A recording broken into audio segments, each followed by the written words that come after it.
Salut à tous les proacteurs, c'est Florian.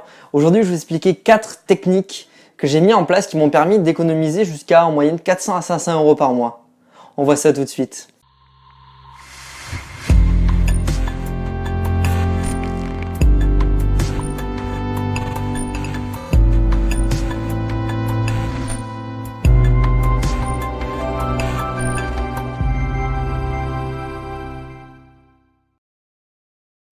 Que vous vouliez justement investir, que vous vouliez mettre de l'argent de côté pour vos vacances, que vous vouliez épargner, économiser, mettre sur des placements, investir, je sais pas, sur du matériel, dans votre maison. Bref, en fait, on a tous besoin de mettre de l'argent de côté.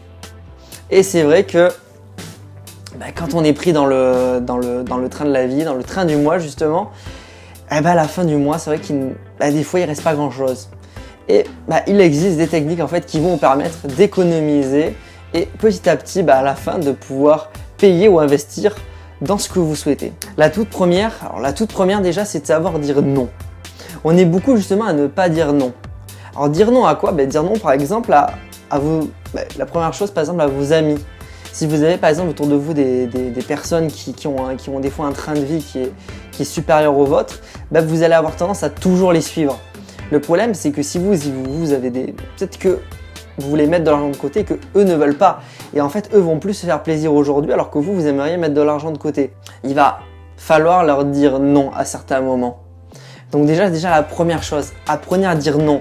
Et vous verrez dans une prochaine vidéo que je ferai comment apprendre à dire non sans froisser les gens. Voilà. C'est vraiment la première chose et c'est quelque chose que je vous encourage à travailler chaque jour. Vous savez que on est habitué depuis notre enfance toujours dire oui pour faire plaisir, mais vous n'arriverez jamais au niveau que vous voulez atteindre si vous dites toujours oui à tout et à tout le monde. Il faut savoir prendre en compte ses besoins et savoir dire non. Donc apprenez des fois à leur dire non, tout simplement. La deuxième chose, ça va être de diminuer les activités extérieures, mais les grosses activités extérieures ou de les scinder. Je vous prends un exemple. Vous avez vos amis qui vous appellent pour une soirée cinéma. Généralement, nous ici et moi dans ma génération, les sorties cinéma, c'est des fois resto, alors apéro donc avec une bière par exemple, donc dans un bar, resto, puis après cinéma.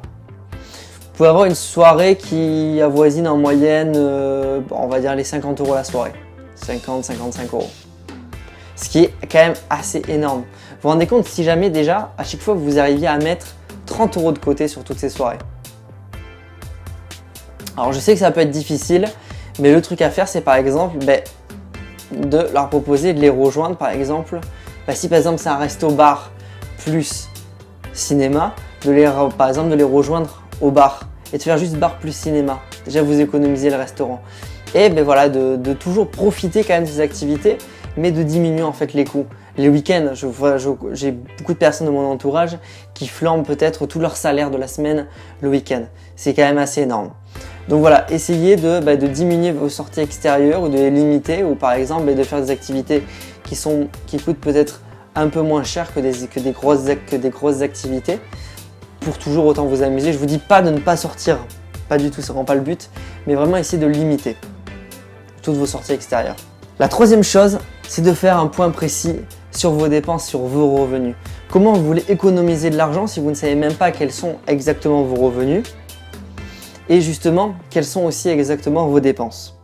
Alors je vous dis peut-être pas forcément de tenir un tableau Excel, même si c'est ce qui est le mieux, mais par exemple moi je sais que je suis dans une banque où j'ai une application qui me permet d'avoir une estimation de mon budget. En fait, au fur et à mesure des mois, elle arrive à analyser justement, c'est très fort, ce que j'ai dépensé en nourriture, ce que j'ai dépensé en logement, quels sont mes frais fixes.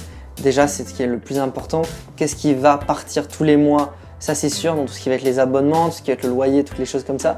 Et quels sont mes frais variables?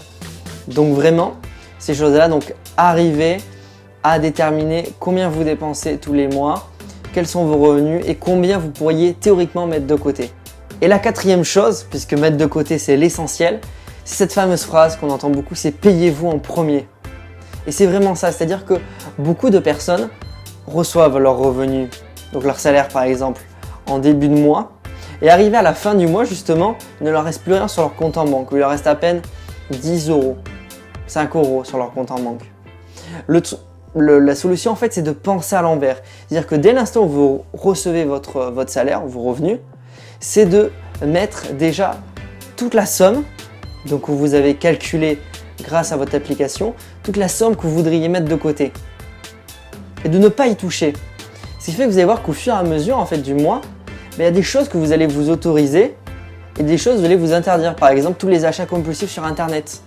Si par exemple vous savez qu'il vous reste temps pour finir le mois, peut-être que tous ces achats-là, vous allez peut-être réfléchir avant de les faire.